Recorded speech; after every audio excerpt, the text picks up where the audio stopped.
So the Trump administration is going to be cutting another $450 million in funding for Harvard because if we go ahead and just hit the punchline first, Donald Trump loves the poorly educated.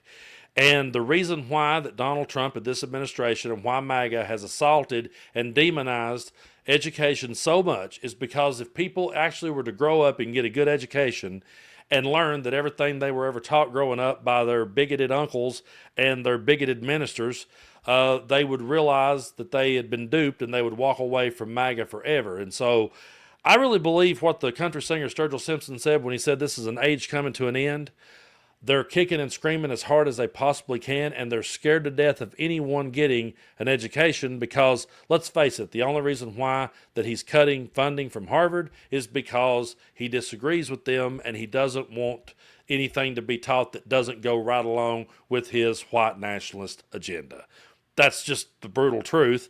And we have never seen an assault like this on universities from any administration, but that's because Donald Trump wants to be in control of the narrative. More than anything else, that's what Donald Trump is about. He wants to control the narrative and he wants to tell you what's actually going on, and he doesn't want educated people because if he ever had educated people, he wouldn't have a base. So I'm going to read you this article here from MidasNews.com. This one was written by Troy Matthews. Shout out to him. I love his work. Trump cuts another $450 million in funding from Harvard. Yes, why would the U.S. want more doctors? The Trump administration announced it was pulling an additional $450 million in funding from Harvard University this week after freezing $2.2 billion in grant funding last week. The White House called the cuts punitive as a result of a failure of Harvard to address race discrimination and anti-Semitism on its campus. The cuts represent funding from 8 different government agencies, including the Department of Education and Department of Health and Human Services, which have typically given Harvard and other Ivy League schools funding for advanced research in medical sciences. But I got to pause right there just for a minute. We have RFK Jr. in charge who just sits and reads conspiracy theories on the internet and thinks he's an expert. So we're fucked, folks. But let's keep going. So this is the Trump Joint Task Force to combat anti-Semitism said in a statement, there is a dark problem on Harvard campus, and by prioritizing appeasement over accountability, institutional leaders have forfeited the school's claim to taxpayer support. Harvard and its leadership group, who are tainted by the infractions under its watch, faces a steep uphill battle to reclaim its legacy as a lawful institution and center of academic excellence. Harvard will not surrender its independence or relinquish its constitutional rights, said University President Alan Garber. Neither Harvard nor any private university can allow itself to be taken over by the federal government. And to all the people out there who loves to wave that flag, I see it everywhere I go here in East Tennessee, that it's got the little dancing snake and it says, "Don't tread on me." They sure don't care for that government to tread all over anything and everything that they disagree with. And for years, I've sat back, and again, this is not something that started with Trump. Trump's just the one that put the hammer down. Republicans have been going after this for years. For years, they have been demonizing education. And the reason they do so is because they want to keep their base under their control, and they can keep them under their control if they're not educated. That's just the truth. For years, we sit back and we watch them try to demonize smart people. You know, they'll always refer to, well, that Harvard crowd. Yeah, that Harvard crowd. I remember years ago seeing a clip of Mike Huckabee. I don't remember where he was at. He was just on some TV show. Now, I'm talking, this is probably pre-Trump. This is probably during the Obama years. And he was talking about how, if I was to break down in my truck on a backcountry road, I'd want a good old boy to pull up beside me and help me fix my car because I don't think that Harvard crowd, I don't think they'd know how to fix my pickup truck.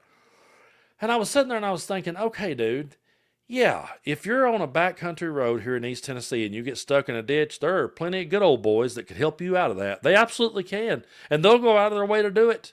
They will go out of their way to stop and help you and make sure you get back on track. And you know what? Your truck may be broke down and they may pop the hood on it, look at it for a second. Oh, here's what it is. And you'll go along your way. I'm not saying that there's not people smart like that can do those kind of things. But to set and act like that because that exists, then we can't have these Harvard educated people. We can't have them. They're the bad guys in the story. Well, okay. If my truck breaks down, yeah, I'll take the good old boy. But if I need brain surgery, I don't want him anywhere near me, okay? He can help me out of the ditch all day long, but if I need open heart surgery, I don't want him being the one to do it, and I don't want funding to be cut from people who are studying on how to do those things, and I don't want a raging idiot like RFK Jr. in charge, sitting back, pulling the strings, and just reading any conspiracy theory online that he sees. I absolutely cannot stomach the way that guy goes about it, because whenever you present facts to him, to his face, stuff that he actually he doesn't really have a rebuttal, the best he can do is, well, there's another study online that shows, I've had people looking at that and they found this. It's insanity. And if you've ever watched the movie Idiocracy and said to yourself, well, what if they made a prequel? What if they showed us how we got to that point? Folks, that's what's happening right now. We are living in the prequel of Idiocracy. It's happening right now. They don't have to make that movie. All you got to do is just turn on the news. All you got to do is just follow the stories, and you will see that pretty soon we're going to be living in a country that's going to be one big giant garbage dump, and we're all going to be drinking Brando, and we're going to think that water is only used in the toilet. This is exactly how we ended up here, by them going out of their way to find a way to demonize education and a way to empower stupid people and make them feel smart. And during the Obama years, I can't count the times that I heard people in my part of the world call Obama an idiot. I wouldn't say that no matter how much I disagree with that man. I've said here on the channel, I've been fair and said there's certain people in the Republican Party that I don't think are idiots. I think they're grifters. I think they're con men, but I don't think they're stupid. I don't think they're an idiot. There were people who barely made it out of the school I went to, and hey, I was more awake than they were, and they said, that guy's an idiot. That AOC, she's an idiot. Just let her keep talking, man. And they just sit back and vote solely against their own interest, and they will flex about this. Yeah, don't send them no more money. Cut all that waste and abuse. Okay. Well, we can cut all that out, and we can just depend on some, maniac to read a conspiracy theory online. But one day, you're going to need an operation, or you're going to need to understand what it is that's going on, and the best you're going to get is something some dude read on the internet instead of an education. And I want to say this. I didn't go to college, okay? I barely made it out of that poor high school in southeast Kentucky. Barely made it. But I've never demonized people for getting an education. And I've never thought I was smarter than a Harvard professor. I've never thought that I was smarter than Barack Obama or a constitutional scholar. I've read the Constitution, and I've learned more about it since Donald Trump came down the escalator, because I've had to read it to see just how bad he's bastardizing it. But I'm not an expert on the subject. That's why I say, hey, this is what it says to me. Now, you might want to go over and listen to somebody that knows what they're talking about on it. I'd recommend Michael Popak. He does a great job. Go listen to him explain this one. But I'm not going to sit here and say that he's an idiot just because I don't fully understand what it is that he's saying. I'm going to sit here and listen and try to learn. The only reason why that they love to call smart people idiots and they love to demonize education is because once people gets educated, MAGA dwindles away, and they know that. And that's why the Charlie Kirks of the world goes out here and says, oh, it's a scam, man. These people get degrees and then they can't use them, so it's a scam. And then sits there and just cherry picks Leviticus all day long. It's absolutely ridiculous. I'm like, no, if you want to talk about a scam, pal, we can talk about a scam. The scam is you believe in a philosophy where you have to die before you figure out whether you was right or wrong. Yeah, just believe in me and believe in your minister, and then, you'll find out the day of judgment, which is after you're dead, and no one's ever came back to tell us what's on the other side. If you want to talk about a scam, Charlie Kirk, we could talk about that all day long, because people can get degrees and they can learn things and they can apply that to their lives.